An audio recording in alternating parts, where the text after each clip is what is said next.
Los cuatro ojos de un pueblo que va siempre la Quintana, que por merienda llevaban 14 cuartillos de agua. También llevaban los fieros que a menudo cabroneaban. También llevaban 2 reales, los que ellos nunca gastaban.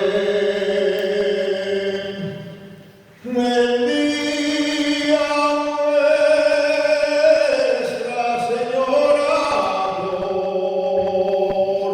por ser fiesta